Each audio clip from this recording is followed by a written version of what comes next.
Now we come to our GPC servers training class of June 19th, 1953.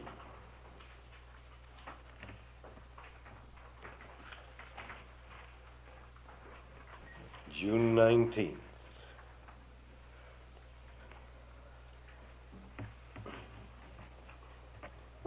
In a little while this year will be half gone. 6 months of 1953.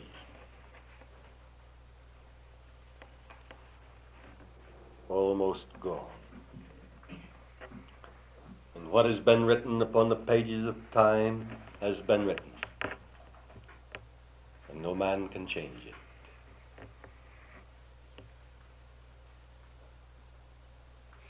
What has been written upon the book of life has been written, and no man can change it.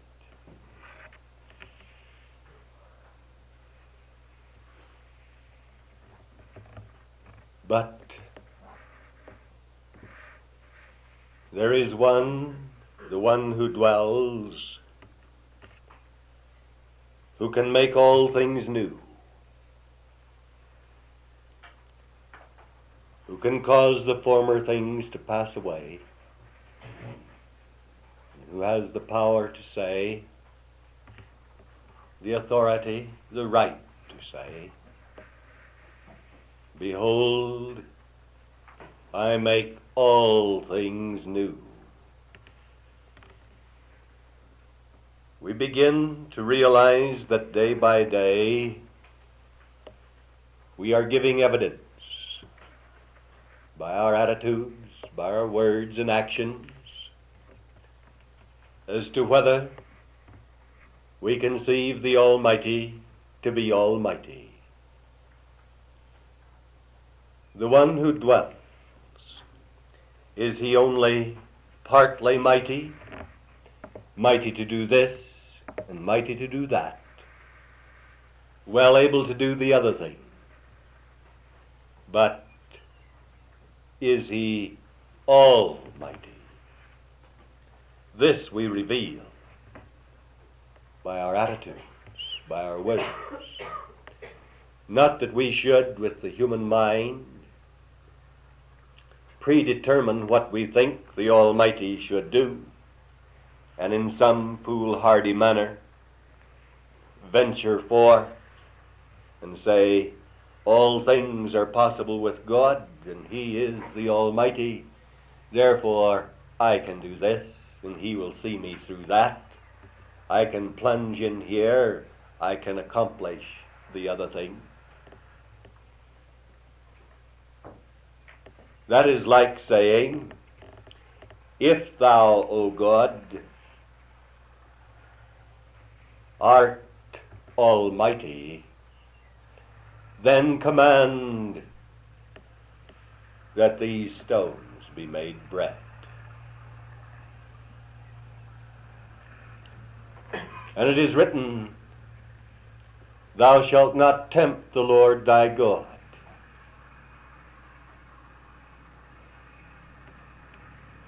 Yet how often human beings do. How often the human being does those things which are in fact tempting the Lord. As if the human being would put the Lord to the test. If thou be the Almighty, then do this or that. And even though He is Almighty, He does not do as you ask in such a case.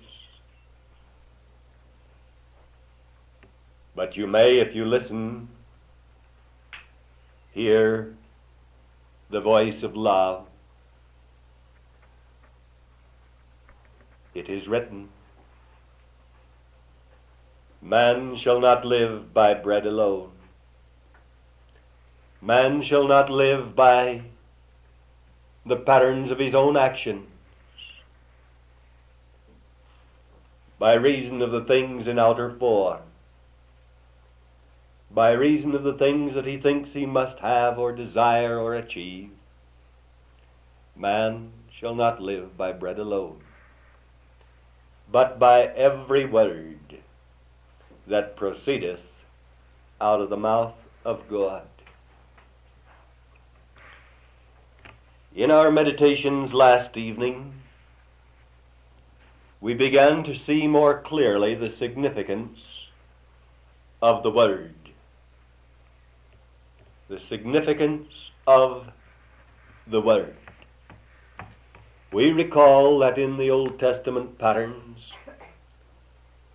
in relationship to the prophets, there is the frequent expression, "The word of the Lord came unto me, saying," or "The word of the Lord came unto him, saying," thus and so. And what is the word of the Lord? We have come to know that the word of the Lord is Shekinah.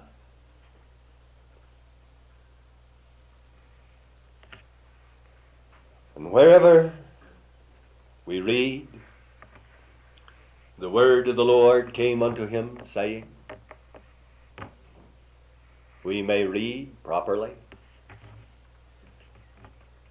"And the Shekinah, the evidence of the presence of the one who dwells, came unto him, saying."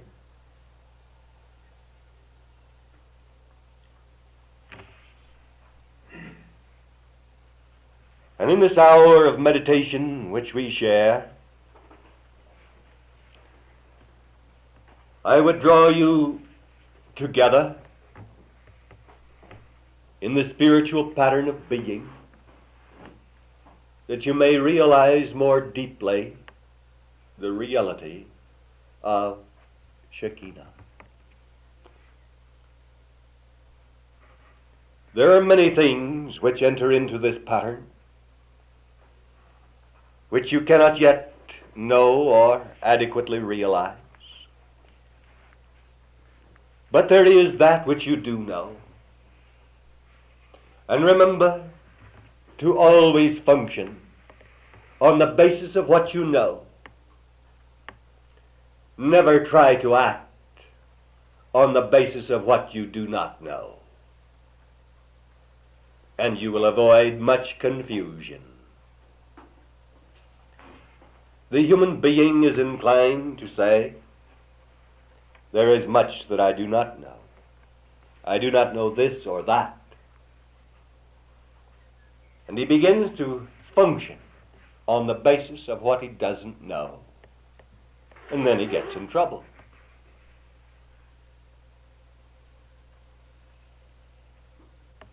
Let us remember, there is that which you do know. If it is not so, there's something wrong either with your perception and realization or my presentation. There is that which you do know. Never violate what you know. Never deny it. And function on the basis of what you know. And then all is well. Why be concerned about what you do not know? That will appear in season. But let me give you a little warning. Do not expect to know all there is to know in any specific period of time. If in all eternity you were to exhaust and encompass and contain the uttermost limits of all there is to know, that would be the point wherein heaven would become hell. you'll never do it. You may know many basic fundamentals, but do not assume that you know or should know all that there is to know.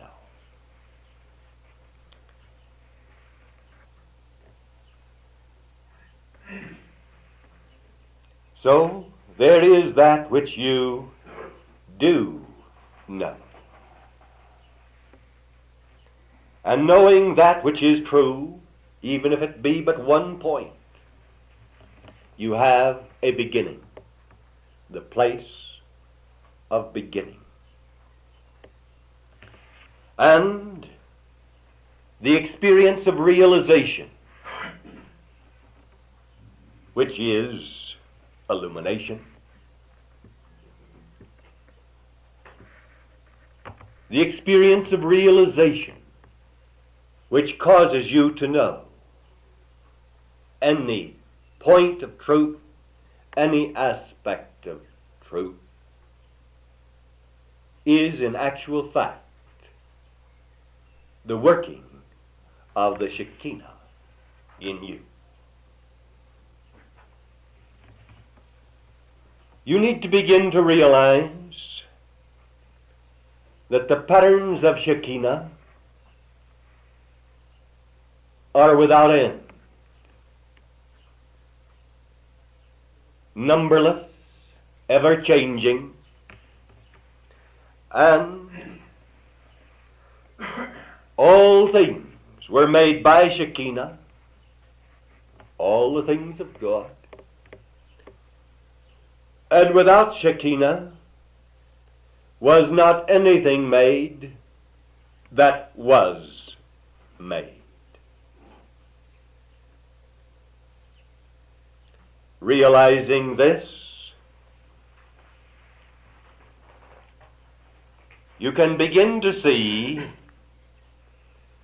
that there is a specific Shekinah pattern of being which comes to focus and function in relationship to everything that we do in the pattern of the divine design, in the current of the kingdom control. We do not imagine that there is only one manifestation of Shekinah. The manifestations are numberless. And we must, if we would truly serve our King, we must allow the Shekinah pattern to take form in relationship to all that we do.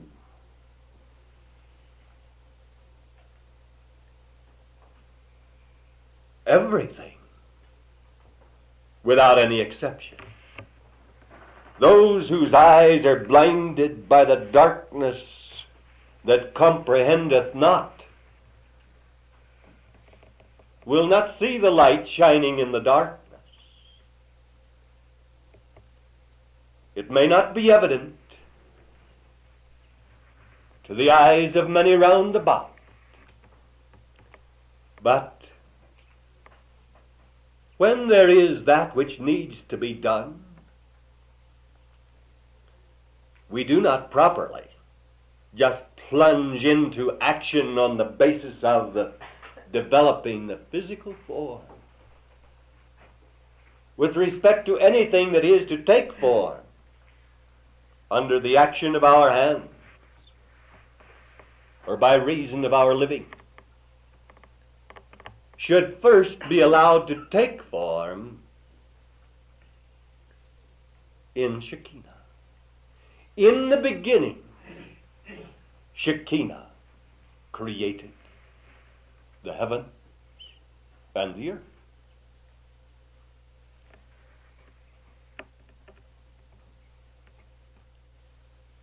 In the beginning, Shekinah created.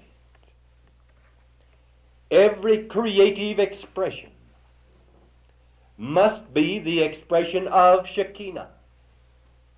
There is no other. And any action any word, any expression that is not of Shekinah is not creative, but destructive. Without a single exception, ever, at any time, in relationship to any person. All things of God, of the divine design, of the garden of God, in heaven or on earth, all things were made by Shekinah. And without Shekinah was not anything made that was made.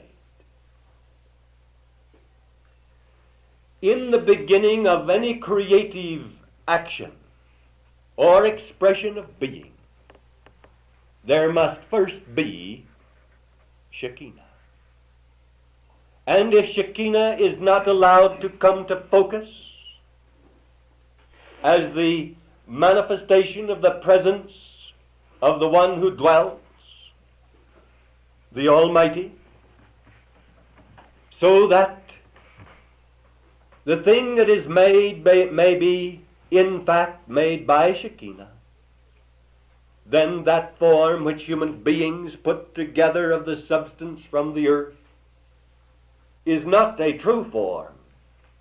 It is something that may be by the physical factors of life force, and those factors are from Shekinah, may be held in form for a little time, but the moment the human hand and the human will and the human determination let go, it begins to crumble and decay, and soon is gone.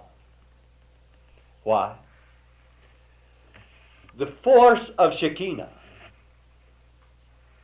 was misused by man to force certain substance of the earth into a particular pattern, but Shekinah did not make it.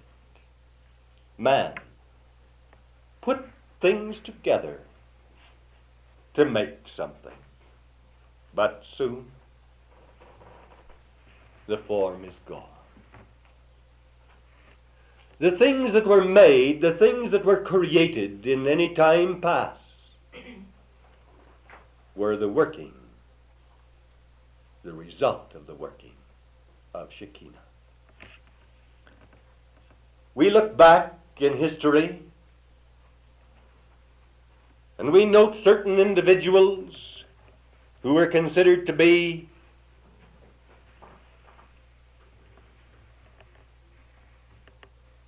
properly classified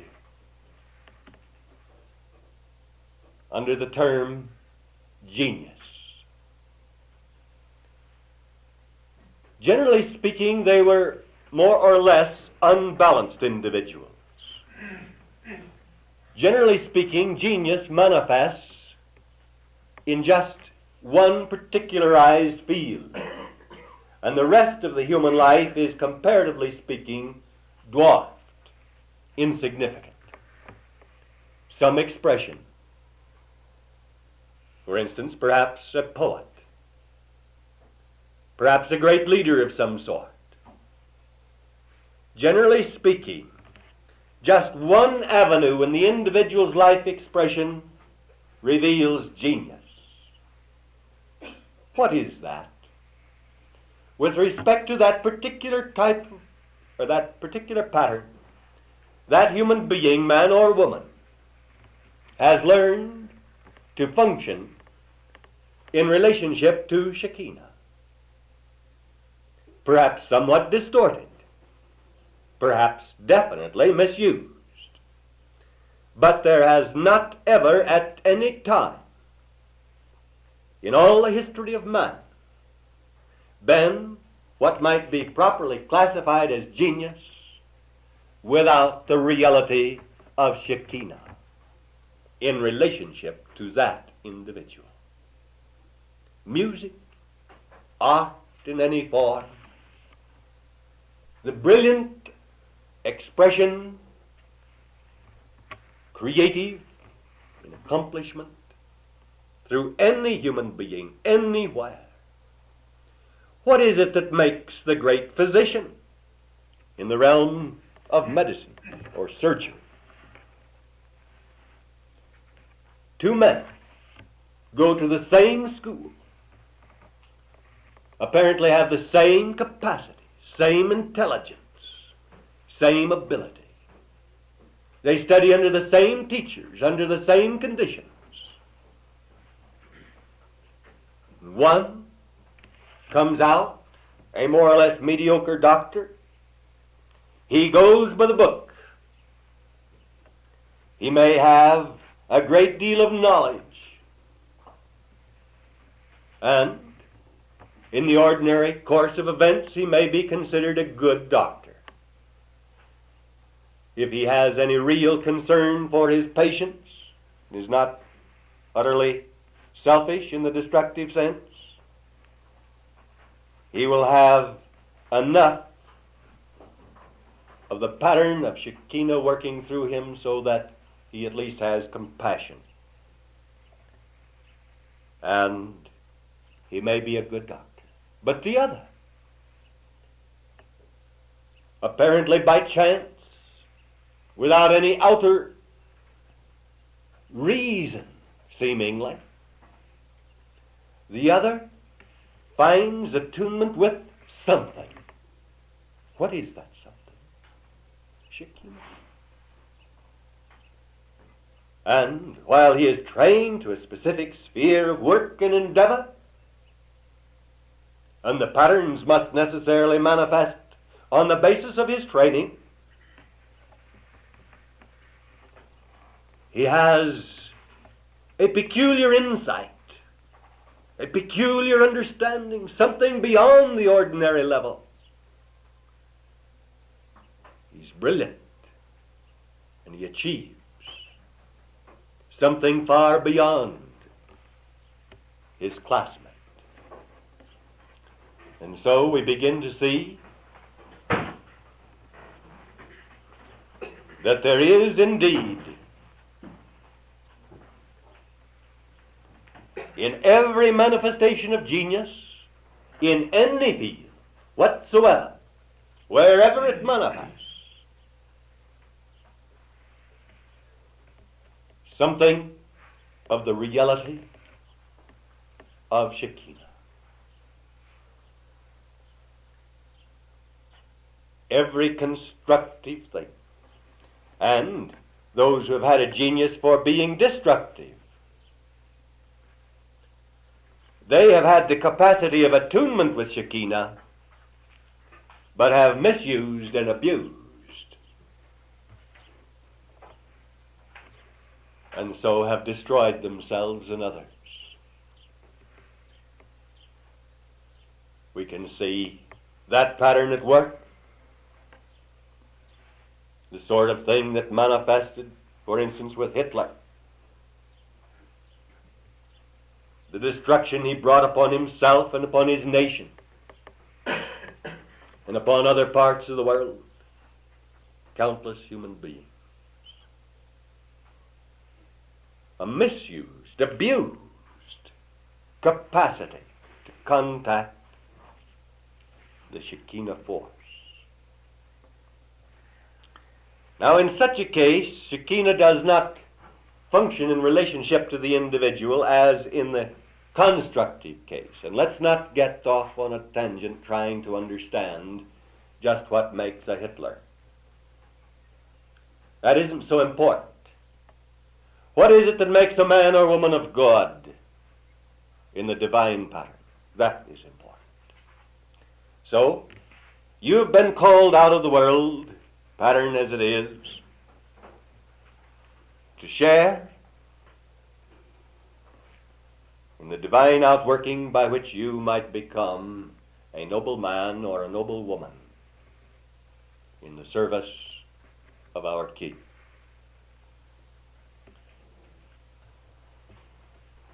So all genius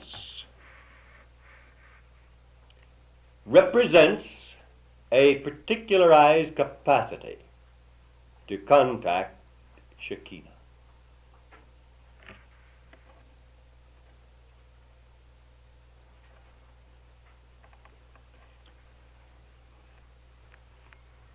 Generally speaking, in the world, those human beings who have contacted it have done so more or less accidentally.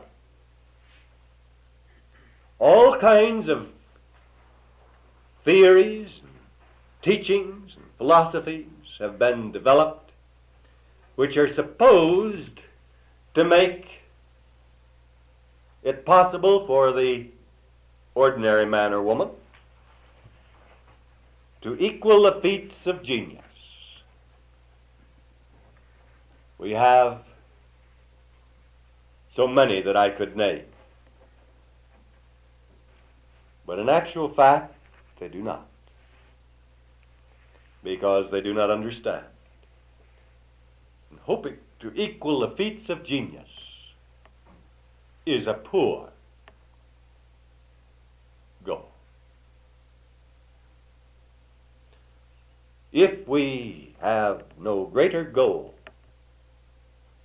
than to hope to equal or come near, perhaps, that which has been achieved by some genius of the past, we've accepted a distorted goal, something that is meaningless in fact.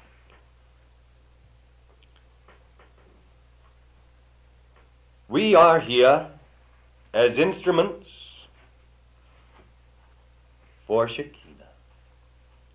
Man, made in the image and likeness of God, to be the instrument for the manifestation of the evidence of the presence of the one who dwells.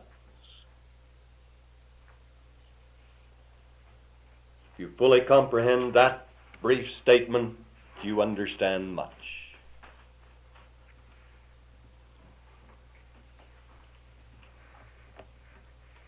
And we begin to see that for those who truly see, there is the particularized formation of Shekinah, the central ball of fire, the surrounding light that glows, and the cloud, which comes into being in relationship to every truly constructive or creative endeavor. And if you attempt to give an attunement, for instance, and you cannot, under the circumstances, allow the particularized focalization of the development of Shekinah in relationship to it, you will not really give an attunement. You may not say so. You won't just say, well, you might as well get out of here. You will give the individual an opportunity, if he or she will accept it, to begin to learn how to respond. You won't talk about Shekinah. Oh, no. Not at all. If you do, you are very wrong. There is not one of you that's actually equipped to talk about Shekinah.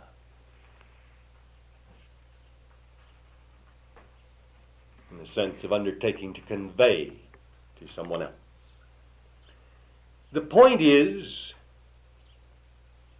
that you will begin to inspire the individual to a response which will permit him or her to share in the beginning of the development of a focalization of Shekinah.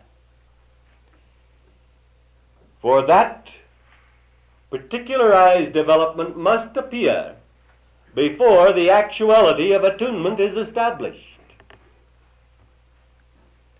Now, of course, I recognize that we have called many patterns of outworking attunements when, in the deeper sense, they were not. But it was all right along the way. But we have to reach a point where we begin to recognize what an attunement really is. And when we first started this class, I couldn't have told you, no matter what words I used, because you wouldn't have been able to understand what I was talking about. But you're beginning to reach a point where you can realize that every attunement with God must be by reason of Shekinah. And if Shekinah is not allowed to manifest between the cherubim, it will not appear. And without it, there is no power, no attunement,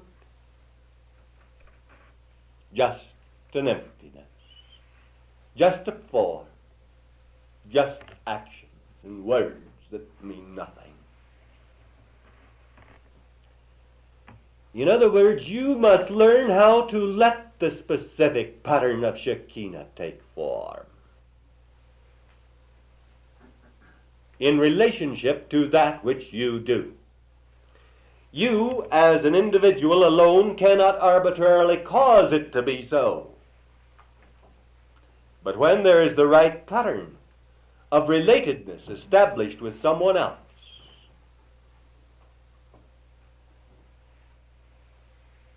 and function is correct, there can be the beginning of the manifestation of Shekinah between you and that someone else.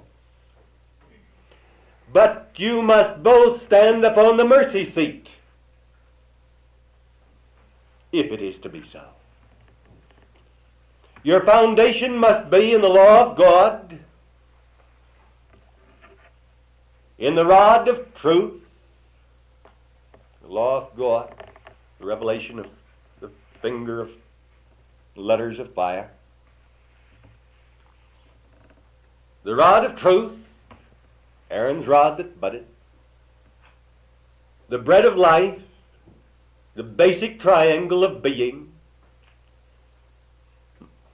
within your foundation, the ark of the covenant.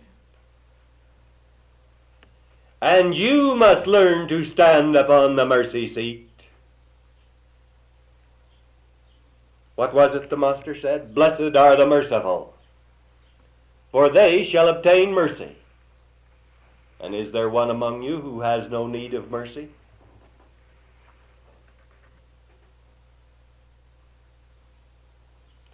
Blessed are the merciful, for they shall obtain mercy. Actually, the Beatitudes,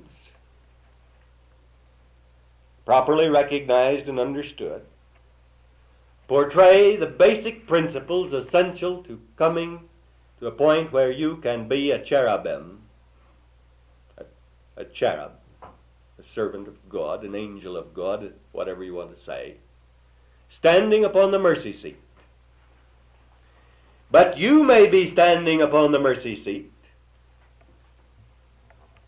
and if there is not someone else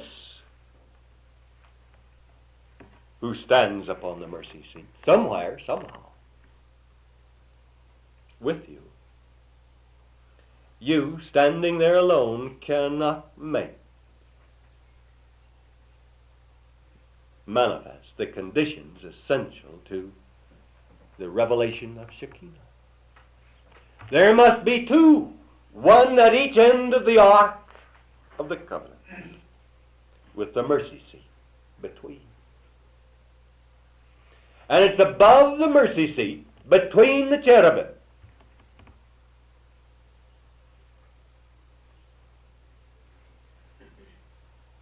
that there is the centering, the beginning of the centering of the forming of Shekinah in that particularized pattern.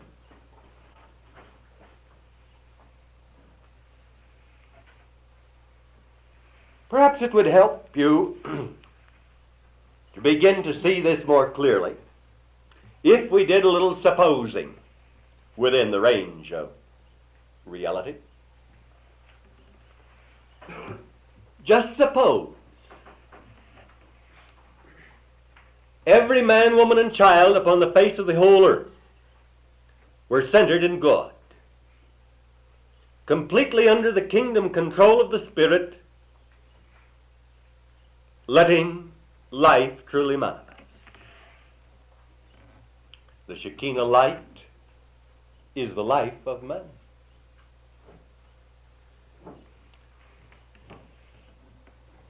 There would be, then,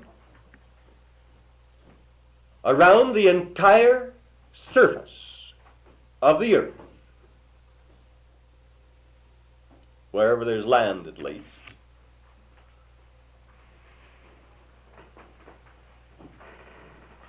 The manifestation of millions and millions of particularized focalizations of Shekinah.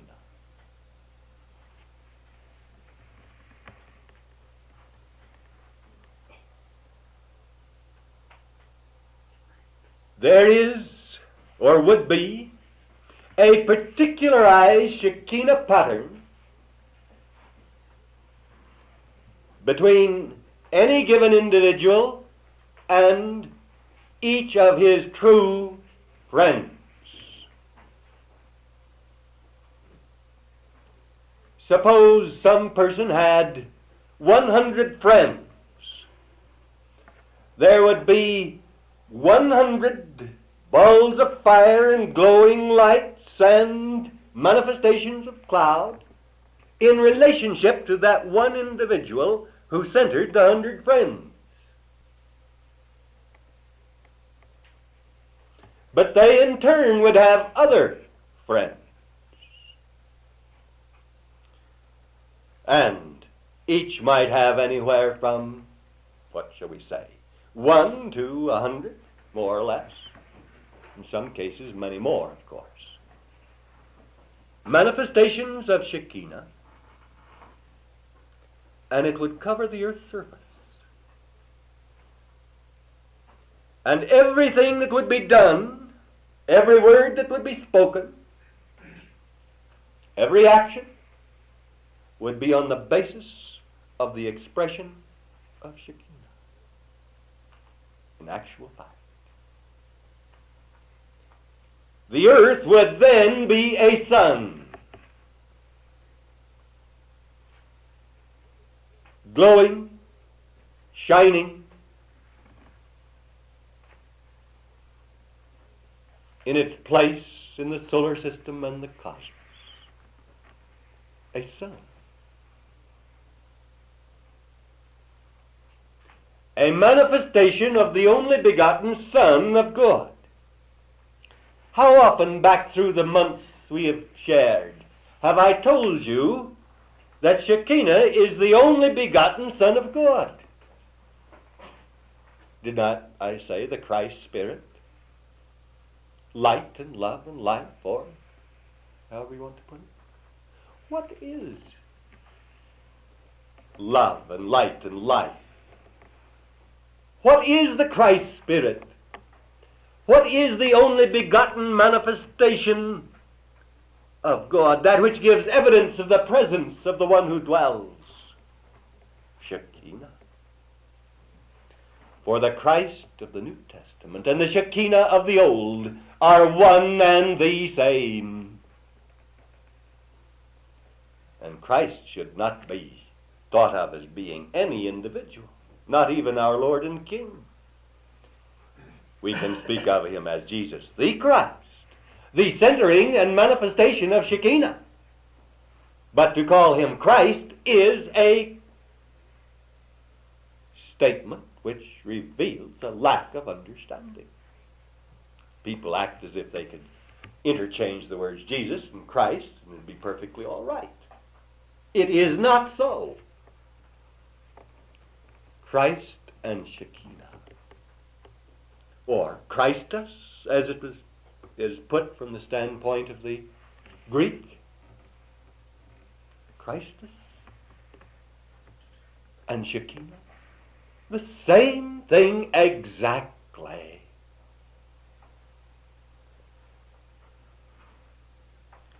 So, we begin to realize that if all those who dwell on the face of the earth were as they ought to be, there would be many more manifestations of the Shekinah pattern than there would be individuals on earth. Many more.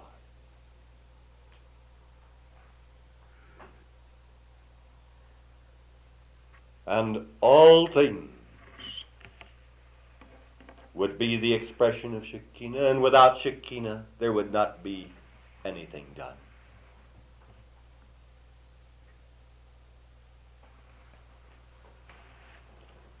Before there can be any real meaning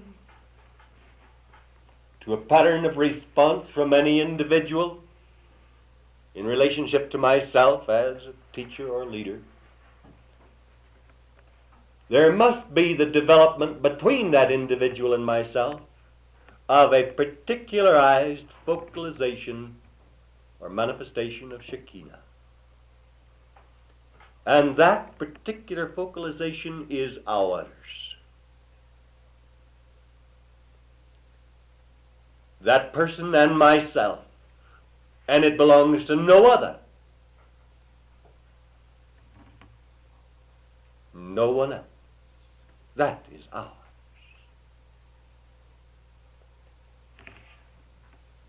Under the divine pattern, I have the capacity to have such an individualized focalization of Shekinah with every man, woman, and child on the face of the earth.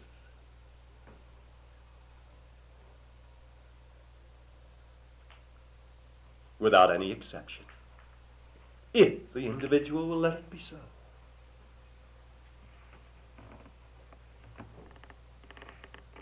And in each and every case, that manifestation of Shekinah would be ours, just ours. No one else's.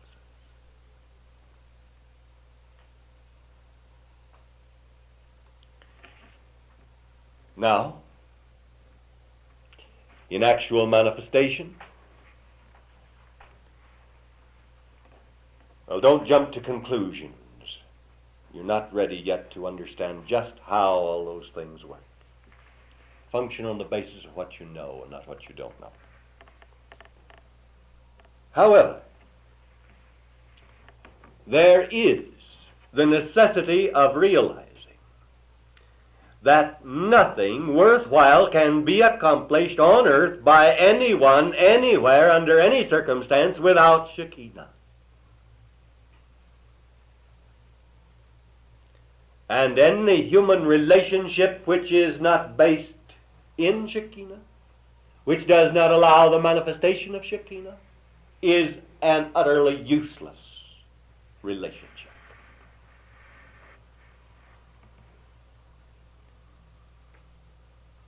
Two cherubim standing upon the ark of the covenant, upon the mercy seat,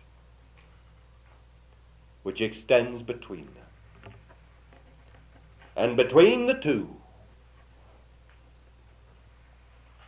there appears the centering of Shekinah. Now, this manifestation is without regard to sex.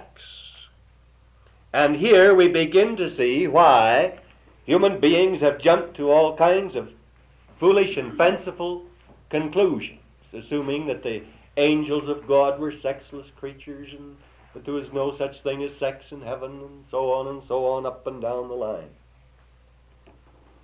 But these manifestations are established without regard to sex.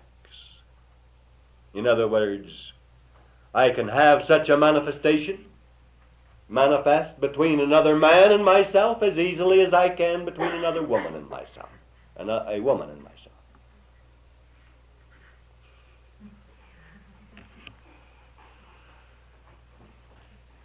We begin to see then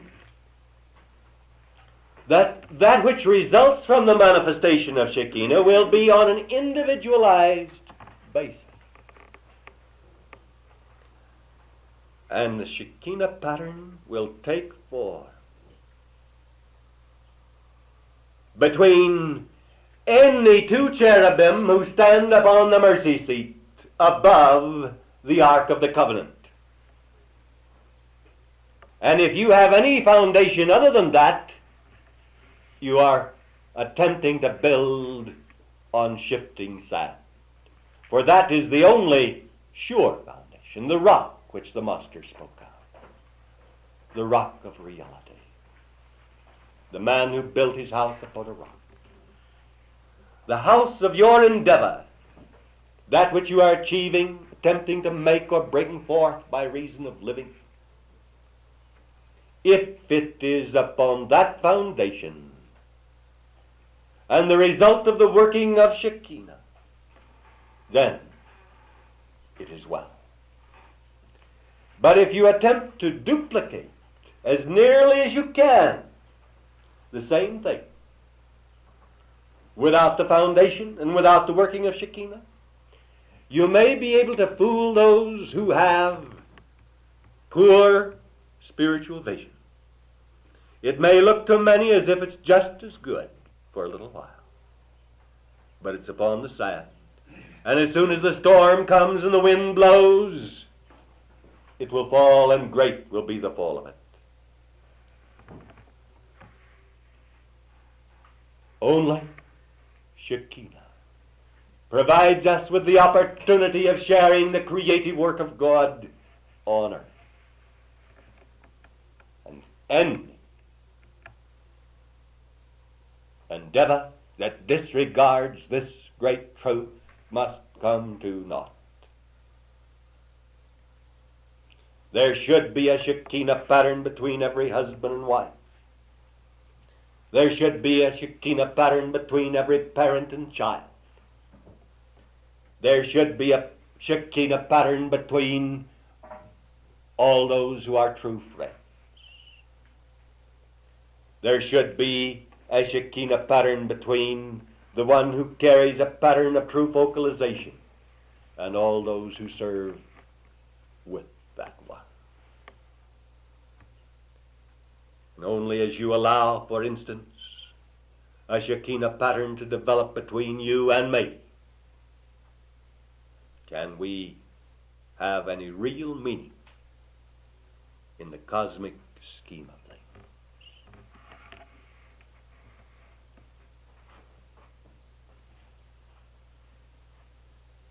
The great, magnificent significance of Shekinah.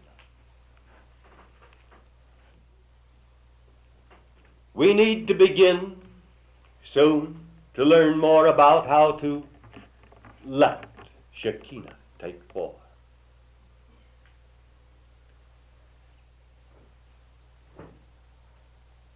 I have told you already, stand on the mercy seat above the Ark of the Covenant as a cherubim.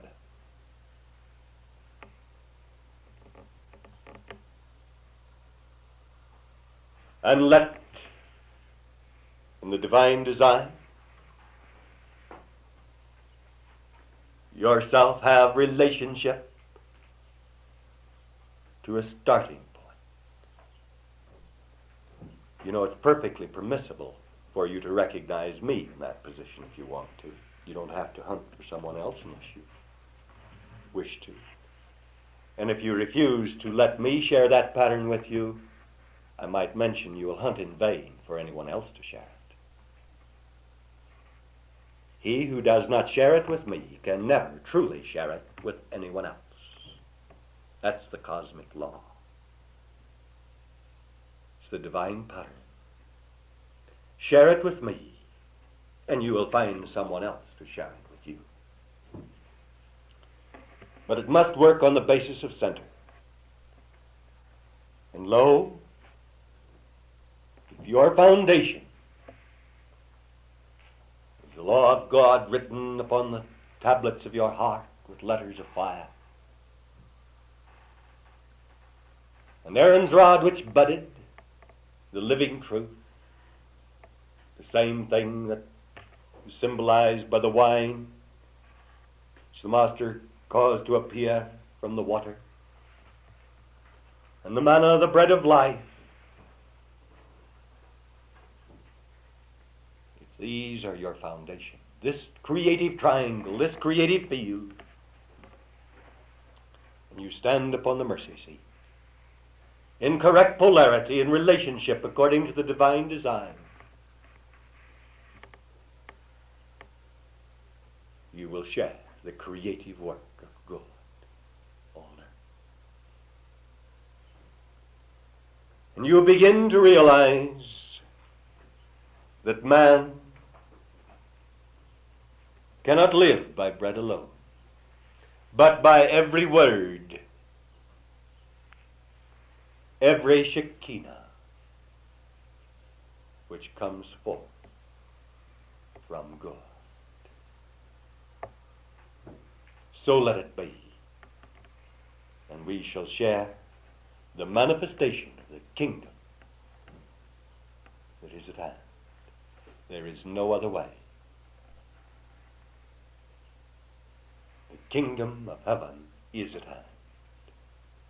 The kingdom of Shekinah is at hand. Let it appear, to the glory of our King and to the blessing of the children of men. Class dismissed.